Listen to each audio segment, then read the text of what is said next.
Hi, Gil. Hey, Terry, how are you? I am going. Discussions and questions to our guests. And then Cassie Warren, digital sales manager at KTV. So I kind of want to go through a couple of things here. AAF Nebraska will continue to offer professional development programs, webinars, and thought leaders and fun activities for members virtually. We have gone back to in-person events, programming. So grab your lunch or your coffee if you have not already, and we'll get started with the webinar event. Please mute your audio during today's panel discussion. At the end of the discussion, time allows, we'll offer open question and answer. Feel free to use the comment function with your questions during the presentation, and we'll have our panelists answer the questions. AAF Nebraska is unifying voice for advertising in Omaha, Council Bluffs metropolitan area and throughout Nebraska. We offer an organization to educate, inspire, bring inclusive sense of community to the advertising professionals in our area so that we and future generations can continue to do the work we love. Events like today's webinars are free to members as a member benefit. Our board of directors and executive committee have been working to bring more value and benefits to your membership throughout the year. Our members will have the opportunity to meet new people, engage with experts, and receive professional development opportunities through the educational programming offered monthly. Today, we're happy to welcome three wonderful guest speakers to the AAF Nebraska Legislative Panel Discussion, starting with Ryan Horn, President of Bullhorn Communications. He was named the 2013 Campaign Manager of the Year by the American Association of Political Consultants. Ryan Horn is one of the GOP's premier media strategists. Trained in commercial advertising, Ryan and the Bullhorn team use traditional and cutting-edge communication tools designed to innovate campaign strategies for candidates, organizations, super PACs, corporations in multiple states. Horn's current and previous clients include Freedom Partners, the Bolton Super PAC, candidates for governor, Congress, Attorney General, and state legislature. Bullhorn Communications is proud to be outside the Beltway, based firmly in America's heartland, Omaha, Nebraska. Previously, Ryan directed public affairs, government relations for Walmart in the Western U.S. He led successful ballot initiatives, guided over 200 controversial real estate developments, and provided on-the-record media support and training to the company and field executives in states throughout the West and Midwest. Our second panelist is Clark Rector, the Executive Vice President of Government Affairs, AAF Nebraska, AAF nationally. As the Executive Vice President of Government Affairs, Clark Rector oversees and directs lobbying efforts of the American Advertising Federation, grassroots network of 35,000 advertising professionals in some 150 local advertising clubs and federations nationwide. Together, they have defeated ad tax proposals and other threats to advertising in Congress, nearly every state and numerous cities and counties. His role as Chief Public Policy Advocate for the Federation, Clark meets with lawmakers and regulators to educate them about advertising and represent industry position on important legislative and regulatory matters. He has testified for the AAF before the U.S. Senate, Federal Trade Commission, as well as numerous state legislatures and city governments. Prior to joining the AAF in 1998, Clark spent 2 years at Capitol Hill as legislative assistant for Congressman Tom Lucan of Ohio. He also spent 3 years working in local television in Austin, Texas. Clark is a graduate of the University of Texas and received a Master of Arts in Communication Studies from the University of Iowa. Our third panelist is Veta. Jeffery is president and CEO of the Greater Omaha Chamber, which is one of the largest, most highly accredited chambers in the nation, with Association and Chamber for Commerce Executives, ACCE 2015 Chamber of the Year. With a 5-star accreditation by the United States Chamber of Commerce, the Greater Omaha Chamber is a top 1% of chambers nationally. Throughout her public career, Veta has helped shape her community throughout various different positions, volunteer work, and leadership. She uses these experiences to guide the Chamber's mission, champion thriving business community, and prosperous regions. Representing more than 3,000 member businesses, Veta ensures the Chamber provides highest quality of programs and serves well in the challenges itself achieves as greater results to the community at large. Veta spent over 20 years working in the financial services and banking industry as licensed professional and member of the senior management in both private and public sector. She went on to gain national recognition in financial services for agencies. She's ran production and recruitment for retention numbers in the banking as a senior vice president. Her efforts helped to create new policies and new products, creating space for banking to be equitable for all. So I'm going to kind of jump down here. In addition to her professional accomplishments, Veta is a gifted public speaker, have spoken across the country representing interests and corporations, organizations, communities, utilizing her ability to bridge diversity gaps and inspiring others to do the same.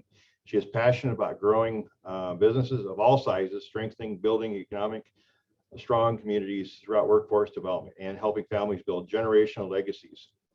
Veta is married to Pastor Tony Jeffery, and they are proud parents of 2 beautiful girls. So I'm going to hand this over to Gil as a moderator, and we can proceed with the question and answer and go from there. Thank you, Gil. Yeah, cool. Thanks, Robert. And thank you to all the panelists this morning and the attendees. And hopefully we'll get some really nice, insightful information from the questions that were submitted by some of the attendees to today's event. So I'm going to just remind people if they can just leave their monitors on mute. If you have any questions, just send them directly to me on your chat, and we'll try to get to them if we have time after this discussion. So no particular order, but I think I told Clark that I was going to start with him. So you're up, Clark. Thanks.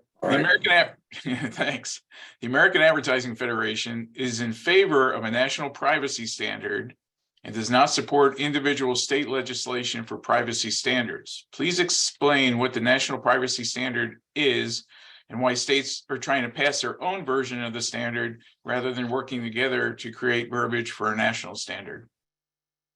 Well, as you probably know, there's a lot of concern at the federal and the state level with more advertising going online and the ability of advertisers to use data, collect data to target and provide advertising to consumers based on their interests. We recognize that this is a level of, I don't want to say invasion, but of knowledge about consumers that has not existed before. And the advertising industry from the very beginning has acknowledged that there are types of data that should not be used. There are things that advertisers should not be doing. We established very on in the process a group called the Digital Advertising Coalition, which is a self-regulatory body to help create standards for this. But we also recognize that Congress, it's appropriate for them to step in and act and to create essentially a list of do's and don'ts for the uses of data. It's taken quite a while. There's been a lot of rhetoric. There's a lot of agreement on both sides of the aisle that something needs to be done. Exactly what that needs to be done is not always universal, but we do think it's something that can be accomplished. One of the things that has been disturbing on this is that, frankly, it's an issue that's fairly easy, we think, for the other side to demagogue and to try and make the case that any use of data is a bad thing. And we would obviously dispute that. We think there are appropriate uses of data and that consumers derive a lot of benefits from that. Unfortunately, because it's taken Congress quite a while to act, there are a lot of people at the state level who have stepped up and have introduced or have enacted some laws. California has a standard, Virginia has a standard, Colorado has some, which can be very different from state to state, which makes it difficult, if not nearly impossible, for an advertiser on the internet, which really knows no state jurisdictional boundaries, to comply with all of them. And so we have been very active in engaging at the state level with those lawmakers to try and encourage them, if they're going to pass something, to make it as uniform with other states as possible. But we really think the ultimate solution is one national standard passed by Congress, which would give protections to everybody in the United States, regardless of where they live. Are there any particular examples of the standard that people are looking for, or is Well, it varies. California tends to be very restrictive, gives consumers a lot of rights to go in and demand some knowledge of what kind of information that companies have about them, to be able to change and correct that information. One of the challenges to something like that is that the companies anonymize a lot of the data. And by giving consumers the rights to go in and challenge and change, it means that they actually have to I'm not sure if unanonymize is a word or not, but identify those consumers. And so in an ironic way, some of these protections are actually lessening the privacy of consumers. Okay. Would that include things like programmatic, where they're capturing IP addresses and things like that, or? Programmatic definitely plays into it. Yeah. Again, being able to program those ads so consumers are able to receive as much as possible advertising based upon their interests. And again, we recognize that there are some things, financial information, medical information, things like that, which are absolutely sensitive and have no place in this debate. And our standards have always eliminated those from consideration. Very cool. And I don't know if Veta or Ryan have anything to interject with, as far as the chamber is concerned, if you heard from businesses that are concerned about these issues, or. Well, I would say, I laughed a little bit inside when Clark was talking about the politicians demagoguing. I'm shocked. Yeah, it's surprising. I have an interesting perspective as, with the political demagogue candidate politicians on one side and advertisers on the other. I am an advertiser who reelects the demagogues. So it is an interesting perspective for me. But I would say, Clark is right. I think in all, in the legislative thing, I think what's interesting is that our industry is getting potentially caught in the crossfire from a lot of bad behavior from social media companies. And now we're in a situation where the left hates social media companies and the right hates social media companies, and they hate social media companies for different reasons. And they're largely both right. And, the right is mad at social media companies for, their claims of censorship of conservative ideas. And the left is angry at Facebook in particular, but others for making a crap ton of money helping to elect a conspiracy theorist president. And I think they're both right about that. And then advertisers, because those are essentially ad platforms, a lot of the privacy issues that we deal with in the advertising world are about to get caught in the crossfire of that, I think. And when you have both sides of the aisle really angry about or upset and wanting reform of a really big industry, that tends to be the recipe for something actually happening in Washington, even in divided government. And I wonder if maybe we're at a moment like that. Interesting. Well, I think that's you're right in that analysis, Ryan, that it is one of the few issues, I think, in DC where there's a lot of momentum on both sides to get something done. The question is whether or not they're going to agree on what gets done. And a lot of the things that you talked about go beyond the advertising specific issues. But we certainly get caught up in that, and we get caught up in the rhetoric when they talk about things like surveillance advertising and scary stuff. Loaded language. Yeah.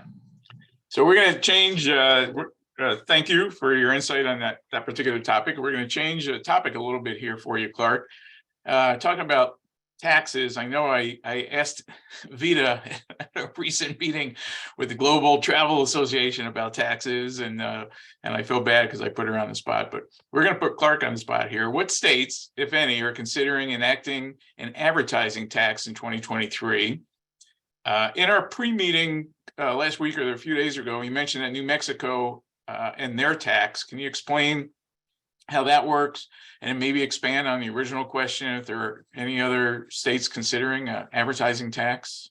Okay, well, yeah, and at the state level, when we're talking about advertising tax, we're talking extension of the sales tax to the purchase of advertising services, whether it be the creative services or the purchase of time and space and things like that. At this point, while there are some states that may tax some of the services that an agency does, generally speaking, creative services are untaxed and the purchases of time and space are untaxed across the nation. New Mexico, that you mentioned, is sometimes offered up as a state that taxes advertising. New Mexico, in reality, as we understand it, has a gross receipts tax. So they place a tax on all business income, regardless of the business and regardless of where that income comes from. And so media that receives income from the sale of advertising gets caught up there under that. And some of our opponents will call that an advertising tax. At this point, most states are actually in relatively decent financial shape. So I'm not aware of a lot of across the board advertising taxes, but this is, like Nebraska, this is the time when the state legislatures are coming into session and where we start seeing things pop up. One area that we have seen is, and it goes back a little bit to the privacy and the data discussion, is digital advertising taxes. States trying to see if there's a way that they can capture some revenue from all of the digital advertising that they're seeing on the internet. My home state, I live in Maryland, and that's actually the first state that enacted one of those a year ago. It's been challenged in court, thrown out by the judge, but there are appeals ongoing because of interstate commerce clause, First Amendment type issues, things like that. But I would anticipate that's probably, if we see advertising taxes, where we're going to see them at the state level. Well, and Clark, specifically in Nebraska, we've had a lot of problems with the Department of Revenue and where does the tax statute really fall, right? Because it's very complicated, and some advertising services are taxed. But the last time unless Robert, correct me, I haven't, if this has changed recently, but the statute and the regulations that implement the tax statute for creative services and things haven't been updated in about 20 years, like way before the iPhone was invented, right? And so there's a lot of confusion with advertising agencies. It's kind of complicated and where they have to apply sales tax, and it's a big problem that our group has tried to work on. And there have been proposals to change the sales tax exemptions at the state. They've largely gone nowhere. Veta might be a little more up on what is in the latest round of the new governor's tax proposal, but I don't remember reading that there was any reform to that in it. Yeah, no, so of the over 800 plus bills that were submitted, there's no new information coming through on restarting that 2020 proposal that was mentioned. So I don't see that coming out of the legislation, at least for the 2023. Well, one of the things that we have seen across the nation is that the tax laws are sometimes fairly vaguely written by people who really don't understand the advertising industry and how it works. And so you've got the folks in the Department of Revenue, many of whom, seems like they work on commission the way they go after trying to get new tax revenues come in, but they don't always understand, how the industry works, and not all the creatives work in advertising. Some of them work in those departments as well as they're trying to maximize and collect revenue. And Clark, you had mentioned in that call, I thought it was poignant that you had kind of compared advertising to more of a tool, not necessarily an industry. Can you talk about that? Right. Yeah. We talk about the advertising industry, but it really is, as I said, it's something that's used across the board by all sorts of industries. You got all of the clients out there who are purchasing the advertising to sell goods and services are part of the advertising industry. You've got the agencies who are helping them come up with the creative and the ideas to communicate with consumers. And then you've got the media, be it traditional broadcast, print, outdoor, and now online media. They are all part of broad advertising industries. And that's one of the things that makes AAF Nebraska and AAF unique is that we are the one association that actually has all of those components as part of our membership. Yeah, that's a really good point. I think that's something for everyone to remember how important the media businesses in Omaha in particular, but also Lincoln and Grand Island, how important these are in the economy. I'll tell a lighthearted joke. I was doing election night analysis for Channel 6 on election night, and in a break in between, the general manager and Channel 6, so some people probably know, has a beautiful new studio that still smells like construction dust. It's really beautiful, brand new.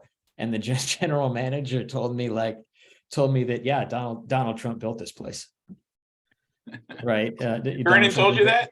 Donald Trump and Joe Biden built this place, right? I mean, just all the spending from the political cycle in 2020 financed the building of that new studio. So it's not just advertising agencies. It's as Clark said, it's a whole downstream of organizations and businesses. Well, Impact on the economy. And it's a local business as much as it's a national business. You know, there's a perception among a lot of people that advertising is New York, Chicago, LA, but it's not. It's Lincoln, it's Omaha, and AAF is a grassroots organization. My job is to work with folks like y'all when an issue comes up and to help empower you. We've done some economic studies that talk about the power of advertising, not just nationally, but at the local level. Just give you a couple of figures because we just updated it recently, and I hope to have the one sheets ready. But in 2020 in Nebraska alone, advertising supported 208,000 jobs. In 2026, it's projected to be about 233,000 jobs. In terms of sales activity, we've got in 2020, $39.5 trillion worth of activity in Nebraska. In 2026, we're looking at over almost $53 trillion worth of activity. So that's something it's really very, very powerful when you're talking to local officials to say, look, we've got a vibrant advertising industry here. You don't want to do anything to discourage it and screw up the way we're doing business.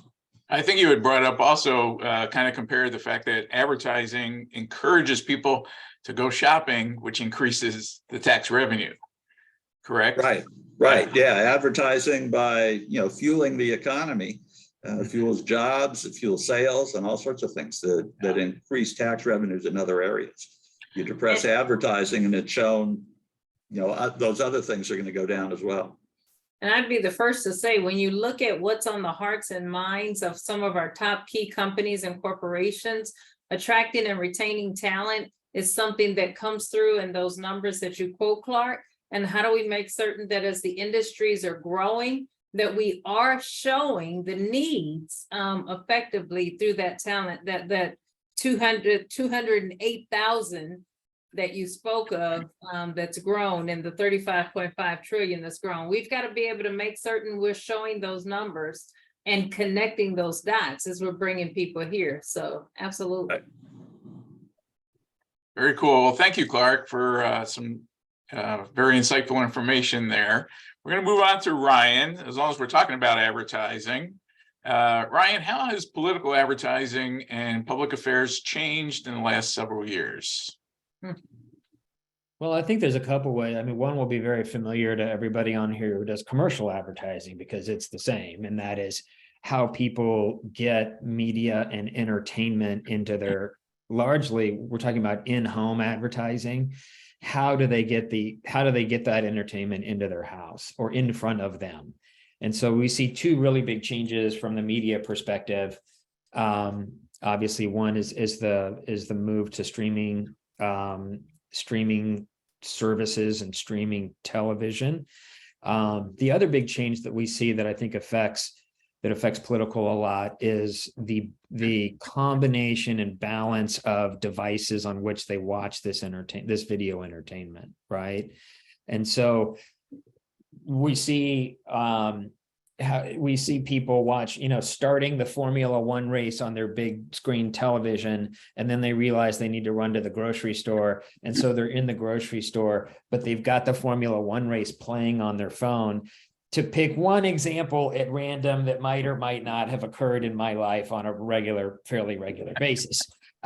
So this is how, there's been a lot of change in just how in the last couple of years and how people interact with entertainment media, and thus with advertising as well. And so that I'd say that's the change that will be very familiar to folks on the call here that work mostly in commercial advertising. We're all seeing that. We're all seeing that data. How to track that person's experience from brand level at the funnel down to point of sale affects the political advertising world in the same way that it affects the commercial advertising world.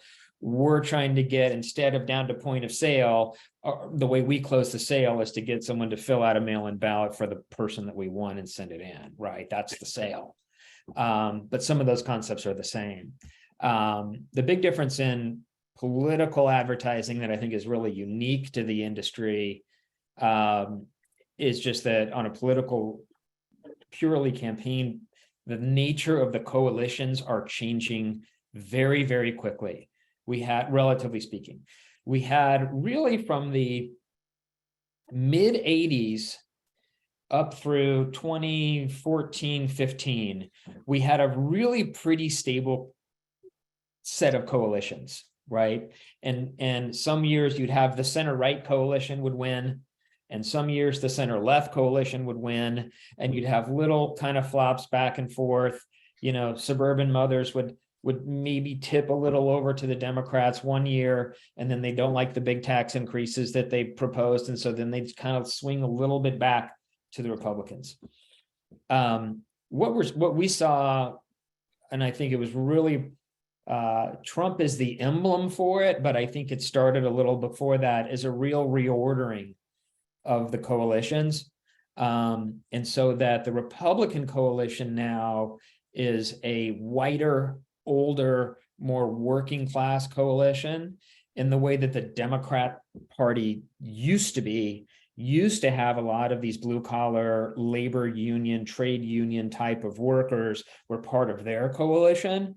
They have deserted the Democratic Party and moved over to the Republican coalition. And then similarly, more affluent, suburban, educated, mostly women, who used to be a 60-40 Republican coalition. Now that group of voters has switched over and they are voting 60-40, 65-35 Democratic, right? And so you have both of these parties who have all these kinds of people in their data and in their models, and they're still registered Republican and the still registered Democrat, but they're not behaving that way anymore. And I don't think they are ever going to go back to behaving that way. And so you have a very complicated data situation and strategic situation in political advertising right now. It makes it interesting. Yeah, it's kind of how do you format your ads to capture the right. Well, yeah, like in my business, there's this thing you hear on CNN and Fox and everywhere all the time about how there's no swing voters anymore. Bullshit. Like there's absolutely no evidence for that. Right there, look at how this country has swung back and forth, huge swings back and forth in the last 10 years, from the 2006 Democratic wave 2008 pushes more to the Democrats when Barack Obama wins. 2010, wave election back to the Republicans. 2012, Barack Obama gets reelected. 2014, another wave back and Republicans take over the House and Senate, right? Back and forth and back and forth. Very different from that stable 30 or 40 years that we had where you just had kind of small changes. And what's underlying that is this really reordering of the coalitions. It's not all about turnout. It's about persuasion. These suburban voters are splitting their tickets in bigger numbers that we've ever seen. Omaha is a great example of that, where Donald Trump could not get elected dog catcher in Douglas County, right? But Don Bacon keeps getting reelected, and it's not particularly close either, right? So you're getting big ticket splitting in particular. Ryan, to your point, I wonder, I might even take off my chamber hat for a minute, but if you look to your point, there's still a group of people who feel underrepresented or unrepresented across the board, period. And so I think that swing vote is something that's very pertinent, because there's still a whole group that's being forgotten about, that has views that feel on that swing slide to both sides of the party, that needs to come out, and that's reflected in voting. I think that's right. And I think that's exactly right, Veta. And it points to, I think, the other third big change I've seen in political advertising, which is, and I think the social media companies are largely to blame for this. Maybe blame's not the right word, but that is the incentive structures of the parties has now favored talking to their bases to raise small dollar funds, right? And not trying to talk to the middle, that big group that Veta is talking about. In the old days, the way you would do this is you'd use direct mail, and you would say your crazy right-wing shit or your crazy left-wing shit in direct mail to your base voters, get them angry, they mail you a check for $20. And then no one in the middle ever knew about it, right? And so you could play this game. In the modern world, that doesn't work. Right. As Kevin McCarthy and the Republicans are learning, and Donald Trump has learned this lesson a very hard way, the angry noise you say to the base becomes the message now. Right. It doesn't die in someone's mailbox. It goes out electronically on email, and then CNN gets a copy of it, and it lives forever, and it becomes your brand.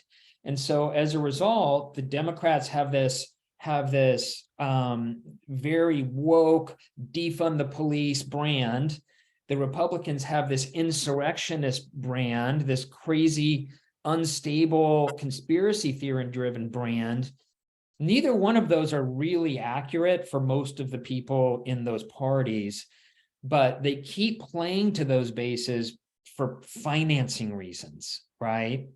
And they just can't escape that incentive structure right now. It's a real problem, I think, for the stability of the political system, as well as for both of the parties. Well, I think it comes down a lot to the use of data, and how the parties are able to use that data to create congressional districts that are safe for either the Republican or the Democratic side. There are very few real swing districts out there anymore, which means the real contest is at the primary level, not at the general election level. And that's how the extremes of both parties get. For our politics in Nebraska, and I'd love to talk to anybody who's interested in writing a big check to do this, but to change the way we pick primaries and cut districts, right? So what you see, like in the Omaha mayor's race, we haven't had a left-wing or right-wing mayor in a long time, right? Of course, Jean's been mayor for a while. I have some history with Jean, having done the advertising for her first campaign, but so full disclosure there. But Jean's been mayor for 10 years. But then if you go back before that, Mike Fahey, centrist Democrat, Hal Dobb, very business focused. Like, there's been a lot of middle of the road people. And I think the reason for that is the way that we elect primaries, which is with a jungle primary. everybody onto the same ballot, top 2 advance to a runoff. And California does that now. A number of states are starting to do that, and other places in the ballot. What that creates is an incentive structure to, you're going to have higher turnout, you're going to have independents, and other people from the other party could come over and vote for you. Now that changes the whole incentive structure in a primary, right? And as a result, you get better politics from it. And I think there's some awareness with folks like Adam Kinzinger and his organization that is now sort of building an organization to try to do things like that, which would structurally improve the health of American politics. I'd love to see that happen in Nebraska, because I do think it would make our politics better. You know, the undisputable fact is that we have very low turnout in primaries, and 23% of the Republican turnout gave us Pete Ricketts for 8 years. And when that happens, I'll leave my opinions about Pete Ricketts aside. It's just arithmetic. Most voters feel like they weren't part of choosing their governor. And Veta, you were going to make a comment, and we kind of, no? Okay, I was soapboxing. I apologize. No, it's fine. All right, let's see. Rob, we here till 12:30 or 12:45? It is until 12:30. Okay. We had put down. Move it along a little bit and make sure we give Veta a chance to chat. One last question, Ryan. What political changes do you see on a national level for the marketing industry in 2023 because of the midterm elections? Well, I think there's the smart money is that there won't be a lot of change to how we do political advertising due to any statute change at the federal level, I think. But the sleeper issue, I think, is that social media issue, right? And what I think is possible is you could get something, if you go back like 20 years, right? You could get something like Sarbanes-Oxley change the banking industry forever. I think something like that is building. I think like I said, I think there's an awareness in both parties. And this isn't focused on advertising, but these are essentially advertising platforms. So it will affect us. I think there's a perception in both parties that these companies are broken, that they do not have the best interest of the public at heart, that they're hurting our children's mental health, and amongst many other problems. And they're probably misusing our data. Not probably, they are misusing our data. And they are using that data for profit, siloing people and making us more divided. So I think there's an awareness of that. Is there gonna be major reform by 2024? I would kind of doubt it. But I think we could see something like that, and I think that will affect the advertising industry quite a bit. Oh, hey, thanks, Ryan. Some terrific information there. So, well, Veta, you have certainly been busy since taking over the helm of the Omaha Chamber of Commerce, moving to our great city. Welcome. Thank you. Thank you. It's been an exciting time thus far. How are things going so far? Get your hands full. Busy. The unique thing is when you recruit someone in from out of town for such a position as this, there are a lot of moving parts. So I've been busy listening and learning, trying to understand the heart of who Omaha is. But in addition to the heart of who we are, what are some of the pain points? And then in identifying that, what are some of the pain points that the chamber can address? And so it's been busy. That's good. Well, we do have a couple of questions for you. So I'll start off. The Greater Omaha Chamber of Commerce has previously been awarded the 5-star accreditation by the National Chamber of Commerce's for their sound policies, effective organizational procedures, and positive impact on our community.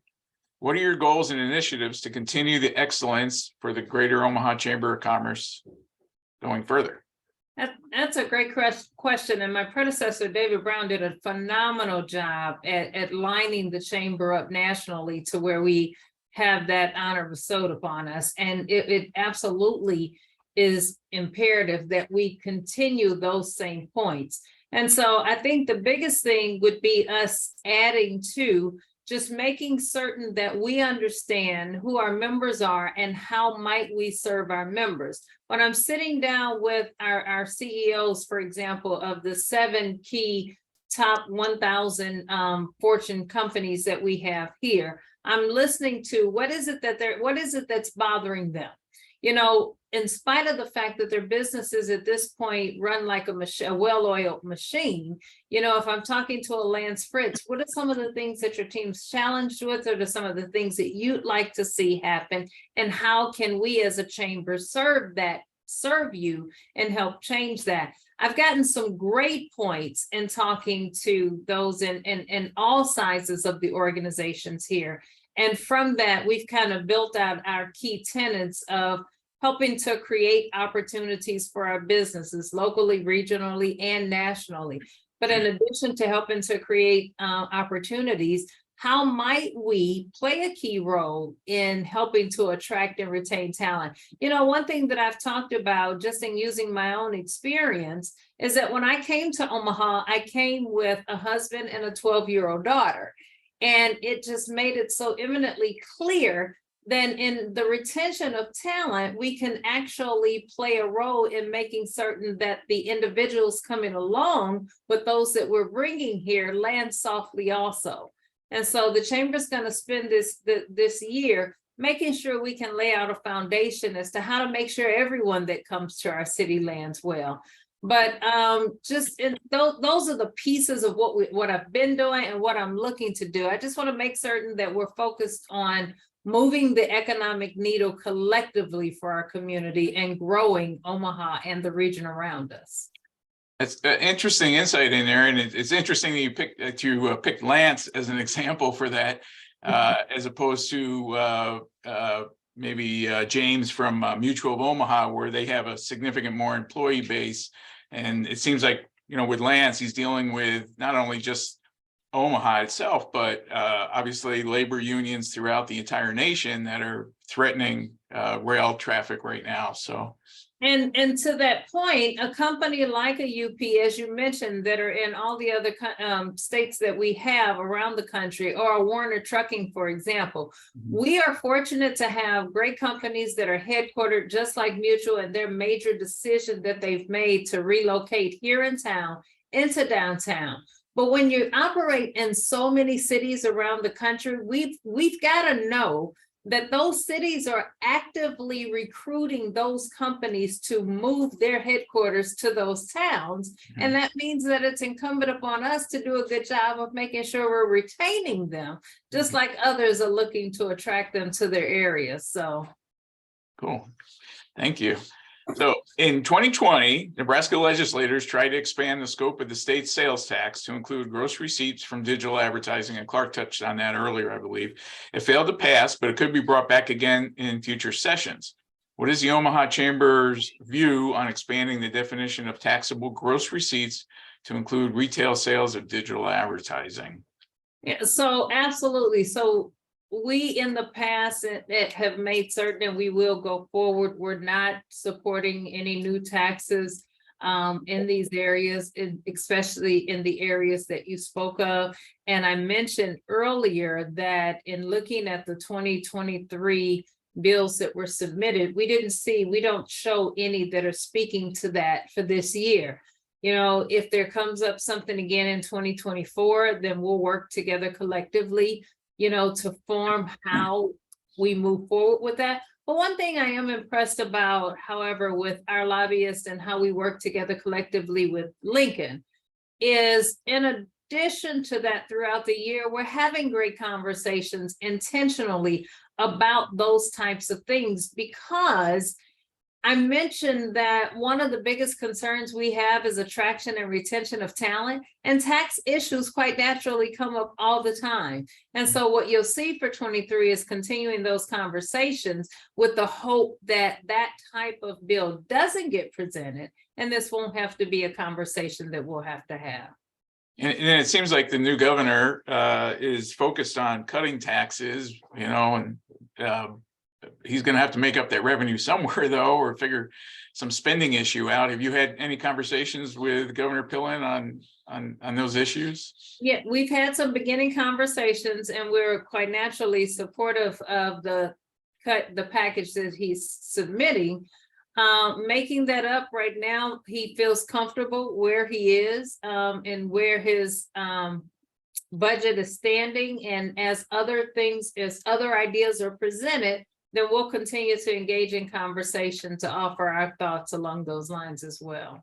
I know there's a bill before the legislature to lower the tax on cigars, so I'm voting for that one if it comes up. So last question for you right now, Veta. Over 40% of the chamber, Greater Omaha, 40% of Greater Omaha population are projected to be minorities by 2050. How does the Greater Omaha Chamber of Commerce Diversity and Inclusion programs help to build equitable access and opportunities for all members of the community as its population base expands? Sure. That's again another conversation that cities across the country are having to have. And a great city like Omaha, with the great tools we have in our tool chest, would add to all that's been created by having these kinds of conversations. The programs that we have throughout the chamber that run under our DEI and Code program, it gives us an opportunity to help walk our corporations and companies through increasing those conversations in the workplace. We have a number of CEOs that have signed our CEOs for Code pledge, and we want to make certain that if the CEO has signed that they're committed in that conversation is threading throughout the organization. So as we are recruiting people here at all levels, when they come into a company, when they come into our hospital systems, when they come into our universities, our education, higher ed systems, they feel whatever that commitment is from the head of that organization throughout. And those are things that can be done to help. So we want to provide opportunities for continued dialogue. We will be committed to providing trainings throughout, no different than the Code conference that's offered once a year. I had the opportunity to attend the first one in October. And each year, what I'm looking is that the team here is looking to improve the conversations, bring in great speakers, and figure out how might we have great conversation around Omaha and the greater Nebraska area being the kind of community that we want our children to come back home to.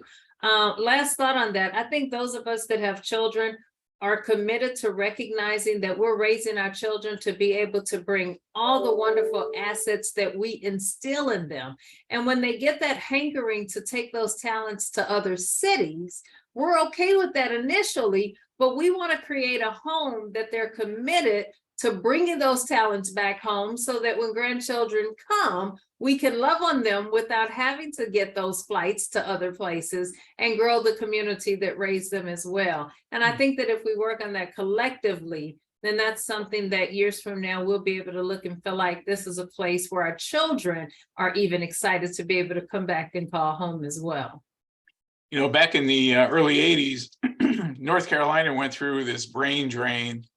And Governor Hunt at the time realized that and basically started the research triangle, trying to keep kids that are graduating from Chapel Hill or Wake Forest or Duke to stay in the state. Are there any plans for Omaha and Lincoln and the state to kind of create something that would keep kids here instead of leaving once they graduate? Absolutely. That's a conversation that comes up on a regular basis. And there's so many things that are being worked on and talked about from a workforce development standpoint through how do we make certain that our businesses have make ample room to recruit and train and retain talent. From identifying there's a program that I was part of that's called Backpack to Briefcase. Now the briefcase part is outdated, but how do we make certain that we are creating space for that talent to stay locally, starting with our internships. And then once we get beyond internships, actually filling positions at all levels here so that they can feel like there's room for us to grow. So that's a conversation that's constantly ongoing. Cool. Wow, some great conversation here. Thank you to each of our panelists this afternoon. All the questions and answers were terrific. And thank you to those of you who had submitted questions in advance that we reviewed today. I believe we still have a couple of minutes, and we do have a question from Lynn. And anybody feel free to pop in and answer this. Lynn is wondering if Ryan or any of the panelists have any insight on using advertising or communications as a medium to influence legislators on issues that may or may not be up for legislative votes or on a current ballot. It is ballet, but I think she meant ballet. Yeah, we do a lot of that. You know, that's a growing area. I have a local example you guys might remember. Well, maybe or maybe not. Last year, the Nebraska legislature amended and renewed the stadium and turnback tax, which gathers funds from big stadium projects like the baseball park downtown, and turns that back into smaller economic development projects in smaller communities around the state. And it needed to be amended, and it was about to expire.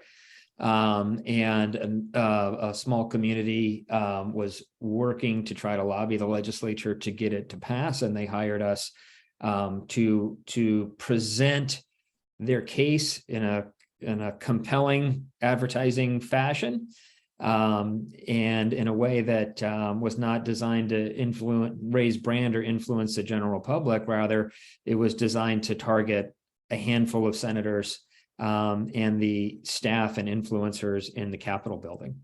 And so we did things like, for instance, we developed a package of graphic animated video based on artist and architectural renderings of projects around the city, and a spot that combined them all and then showed them disappearing because the financing will dry up. And then we targeted a few of the key state senators on the committee, and we put one of their projects in the ad, and then it disappeared. And then we targeted that into their home districts with CTV and OTT advertising. And in particular, we targeted the influencers in their own party, because it's the chicken dinner crowd that complains, that tends to get in front of the state senators and influence them the most. And the net result is it passed. And so now we have a new renewed stadium and turnback tax. Were you able we're doing more and more of that type of work. Absolutely. Were you able to track any of that through the OTT or any conversions as to whether they actually came to a website or they? Oh yeah, absolutely. Yeah. So I think we drove 3,000 or 4,000 hits through to a website that explained the issue. But again, it really wasn't the hits in the aggregate. It was about how are we getting pressure onto specific senators. All of our target senators and revenue committee voted for it. Cool. Eventually. So we flipped two senators, one from undecided and one from no to yes, and got it through committee, is my recollection of how that went down. I think sometimes issue advertising can be used to help generate the grassroots also, knowing that those elected folks listen to the people who can elect them or not. So this is a way to raise awareness of an issue that right, and the constituents may not always know about. It's my favorite part of the growing part of our business is more of this public affairs work. So we've done a lot of Omaha, for instance, we've done a lot of Omaha's bond renewals. We produced the television advertising, which got canceled for the big street expansion. And it got canceled because our second day of shooting, the entire world shut down on Friday, March 13, 2020. And all the funders backed out. That's a whole nother story. But anyway, so we produce a lot of that kind of stuff. But this is a growing area. It's also very creative. Like, I'll give you one fun example. The House Republicans had their leadership elections in December, right? So, and Jim Banks was running as the Trump guy to be the majority whip. And we had a client who came to us and wanted to spend some money and really didn't like Jim Banks at all. And so we produced a CTV video about how he was basically full of it and was a turncoat and was just putting on airs for his own political purposes. And we dropped a geo ring over Washington, D.C. and did a CTV campaign. And we built a custom model to target people who we thought might be congressional staffers and members of Congress. But what really made that campaign successful was that for 3 days, we put that video on the side of a truck and drove it around the NRCC building. Well, we are, oh, that's very cool, Ryan. We're almost out of time. Cassie had one Jim Banks last lost question. by 5 votes. Hang on. 5 votes.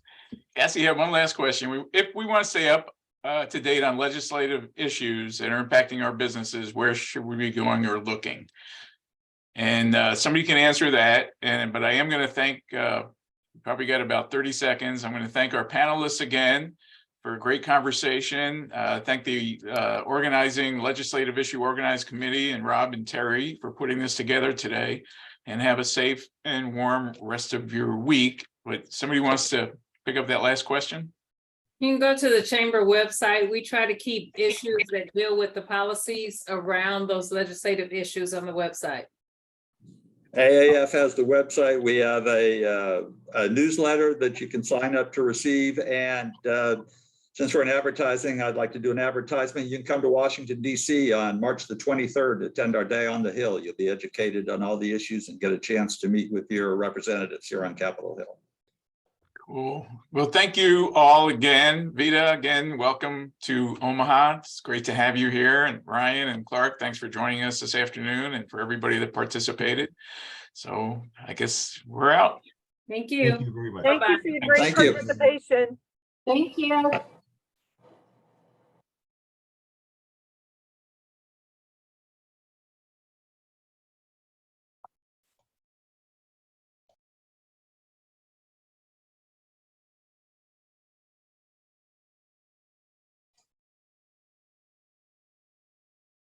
Cassie, are you still there? I'm still here. I'm just making sure everyone got off. I'm sorry I was late.